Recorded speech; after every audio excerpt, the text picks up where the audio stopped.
Hablar de la historia de México es hablar de sus héroes y personajes que definieron el rumbo con el sudor de su frente y sangre, y en algunos casos, hasta con la vida.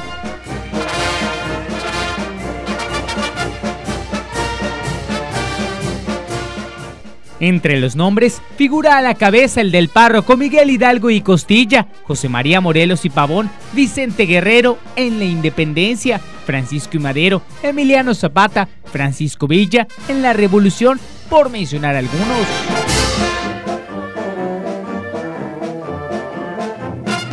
Pero en realidad es que en cada región han existido personajes que han definido el rumbo a como hoy lo conocemos, y en Yucatán han sido el general Salvador Alvarado y Felipe Carrillo Puerto.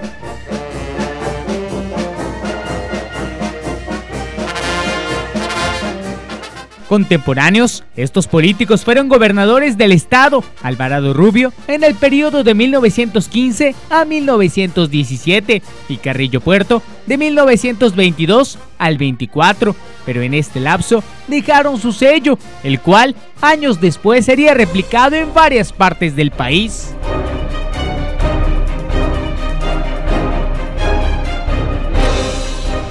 Hoy, el estado goza de un importante desarrollo, mismo que hace más de 100 años, estos hombres diseñaron, en donde la sociedad estuvo como prioridad, en especial los sectores desprotegidos. El aparato ideológico de ambos, en donde esa ideología tenía un carácter de reivindicación social y de atención a las demandas políticas que su época demandaba. Ambos, y eso también hay que recalcarlo, nunca dejaron de atender una ideología de carácter social.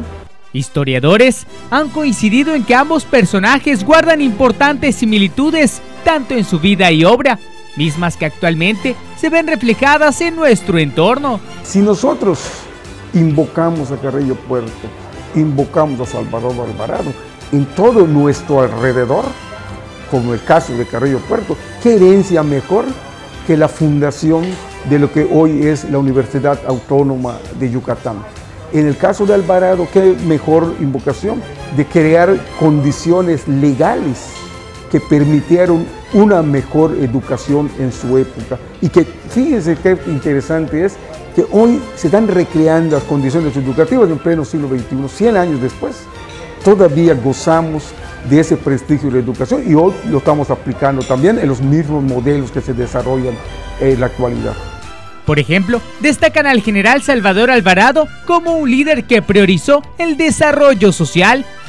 Podríamos decir que a pesar de su formación militar, por ejemplo, podríamos decir que estaba formado de alguna manera con un pensamiento social que permitió precisamente que llevara a cabo actividades de gobierno en donde se miraba que la distribución de la riqueza ya no solo quedara en manos de unos cuantos, sino que pudiera beneficiar al resto de la población, que era por lo cual se había luchado en la Revolución Mexicana.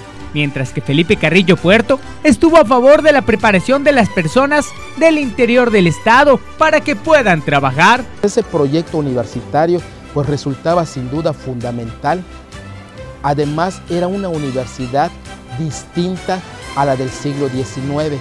Todavía la universidad del siglo XIX, a pesar de su laicidad, a pesar de esta idea de lo gratuito, todavía no lograba abrirse a toda la población, y el proyecto universitario de Carrillo Puerto tenía precisamente esa intención.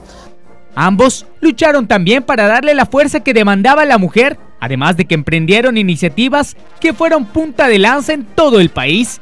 Sin duda, dos de los más importantes y emblemáticos héroes de Yucatán.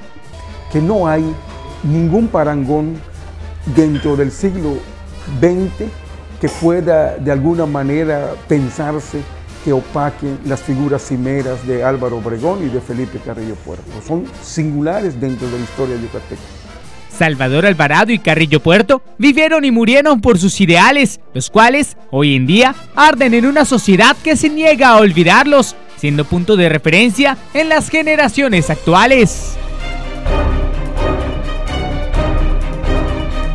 Lo cierto es que hoy en día no podemos hablar de Yucatán sin la referencia de estos personajes, por lo que al recordar a los héroes que nos dieron libertad, también hay que rememorar al general Salvador Alvarado y a Felipe Carrillo Puerto, porque soy mexicano, pero también soy yucateco.